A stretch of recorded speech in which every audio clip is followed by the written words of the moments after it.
I want to switch gears now and talk about some of the stuff you've done outside of wrestling. I know that you were a school teacher for many years. Let's talk about that. What made you want to decide to get into teaching?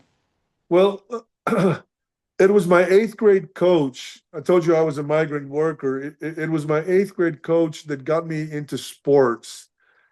He tried to get me to play football my eighth grade year, but I didn't have a clue. I thought we had to pay for our own equipment, for helmets, for shoes, for the pads. And I said, my mom, we're migrant workers. It's hard to, make a dollar working on the field. So my mom isn't going to give me money to buy football equipment. So I told him that my mom didn't let me. Well, the following year, I had an older brother that was going to play, and we had been working in Milwaukee, Wisconsin on the Cherries, and he was going to play football his junior year, which I was a freshman, and I came along with him. My mom, I had a brother and two sisters. My mom wanted at least the boys to get a high school education. So she sent me along with my brother. And my brother's first day of work, of practice on football, I went along with him and I ran into this coach again. He was walking with the freshman coach and he introduced me to the freshman coach. And he says, if you can get this guy to play, he's going to be a good one for you. And the freshman coach was Coach Elsie. And he asked me, do you want to play, son? And I said, yeah. He says, well, be here at 7 o'clock in the morning because we used to practice early because Texas, the weather is pretty hot in August. So I showed up and, that was the beginning. So I felt that it was, and he was the gym teacher in the middle school. I felt that he was one of the big reasons. So when I went to college, I graduated in 4 years with a teaching degree. I had a physical education with a Spanish minor, so I could teach gym or I could teach Spanish. And I wanted to do that because I wanted to help somebody the way the coach helped me. And when I left wrestling, my wife kept saying, you have a teaching degree. Why don't you teach? And finally, I went and got my licenses to be able to be a sub. I ended up being a sub for 2 years. I got hired full time in my hometown, and I ended up teaching for 26 years. And I know that I was a good teacher, and I helped a lot of young kids, boys and girls. I know they looked up to me, and I could relate to a lot of the kids who had hard lives.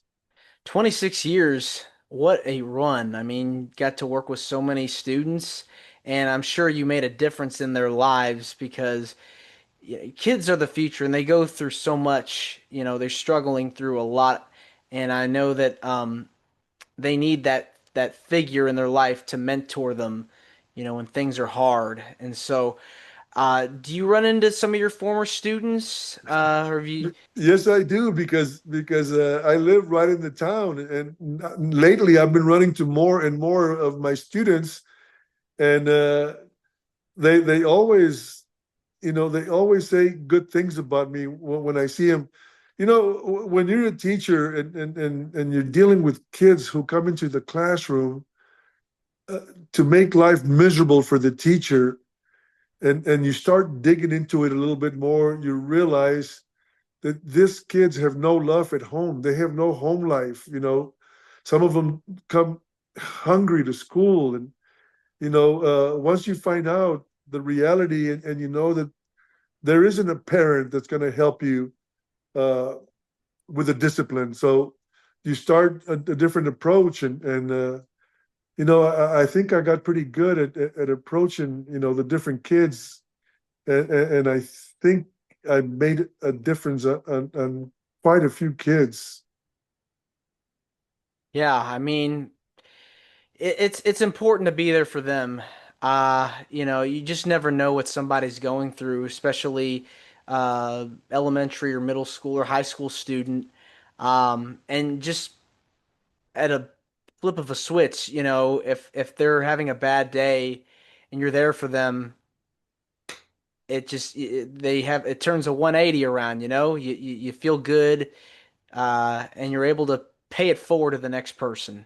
Yeah, I mean the kids, even though they were middle school kids, They know if you really care, you're not going to fool those kids. I mean, they need a little love, and if you give them the love the right way, they know it, and they look for you, to guide them. What was the most rewarding thing about being a teacher? The most rewarding thing about being a teacher, as far as I'm concerned, was the fact that in the first place, you got to be able to have discipline in your classroom.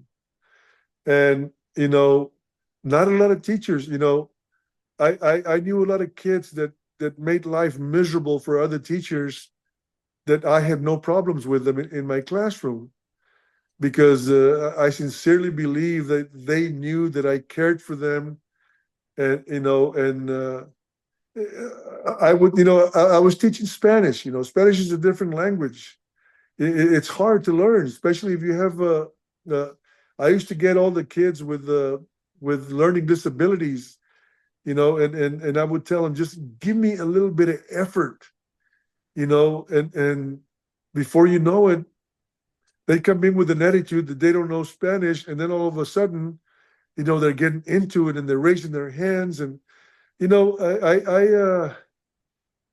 that's what made me feel really good about being a teacher in the classroom, being able to get kids who had learning disabilities that that gave me the effort and participated in my classroom. It's that extra push, that extra push, to get people to learn, finding ways to make learning fun. Right.